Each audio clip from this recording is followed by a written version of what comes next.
Si Lyon est champion cette année, c'est une anomalie. C'est une anomalie Ça dans le sens... PSG, hein. Exactement. Donc tu fais bien de le dire et ta lucidité t'honore, Julien, en tant que supporter, c'est que si Lyon déjà est à cette place-là, et de la même façon que Saint-Etienne qui est en surperformance et qu'il faut également féliciter, parce que quand tu fais le maximum et que tu as moins que les autres, c'est toujours bien, c'est toujours à mettre en avant. Mais c'est parce que devant, ceux qui ont plus d'oseille, à commencer par le PSG et dans une moindre mesure Monaco, pour l'instant ne sont pas là où ils devraient être. Juste que chaque semaine on atteint un point de non-retour pour Blanc qui est complètement, je le dis depuis des semaines, maintenant on commence à vraiment le comprendre, il est complètement largué. Les joueurs l'ont lâché, Thiago Motta ne veut plus jouer, Verratti c'est fini, Cavani l'avait dit, ils vont revenir, mais bon, dans quel état? Zlatan, il est blessé, et Zlatan, c'est un autre problème du PSG, parce qu'il y a une succession de problèmes, et les successions de problèmes viennent, encore une fois, quand il n'y a pas de politique sportive. Zlatan, le grand Zlatan, il a signé au PSG, j'avais dit, avec Zlatan, vous allez voir du spectacle, des valises de buts, et les titres de champion, parce qu'au niveau national, il a toujours fait ça. Il suffisait juste de regarder tout ce qu'il avait fait dans sa carrière pour savoir que tout allait se reproduire à l'identique. En revanche, tu ne compteras pas dessus au niveau international au-delà des huitièmes de Ligue des Champions. Il monopolisera toute l'attention sur lui.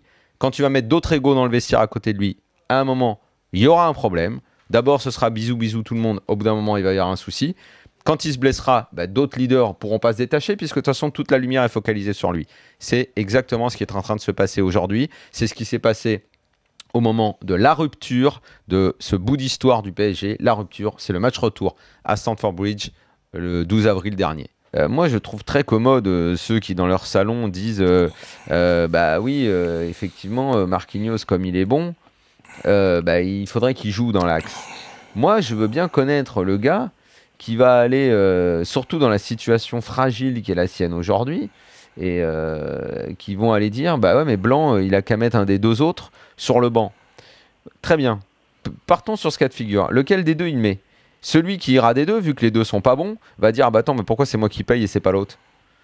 Et ensuite, le petit qui admire les deux autres parce que c'est ses aînés, il sera sur le terrain, de temps en temps il va regarder sur la touche, il va dire merde, j'ai pris la place d'un de ces deux-là, on ne sait pas forcément duquel je devais vraiment prendre la place, mais j'ai pris la place. Putain, il faut vraiment pas que je me déchire maintenant, parce qu'à la moindre petite boulette, tu vois, le foot à ce niveau-là, c'est énormément de psychologie, de choses comme ça qu'il faut gérer pour un entraîneur, et je trouve pas que la solution ce soit, comme beaucoup l'ont dit, j'ai pas arrêté de lire ça depuis 10 jours, mais Marquinhos il doit jouer, il doit jouer.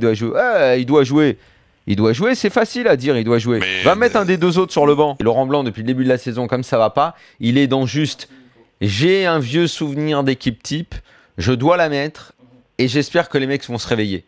Il en est là, il sortira pas, il repartira avec son milieu, Matuidi, Motta, Verratti, en attendant que les mecs soient bons, en attendant que Motta redevienne bon.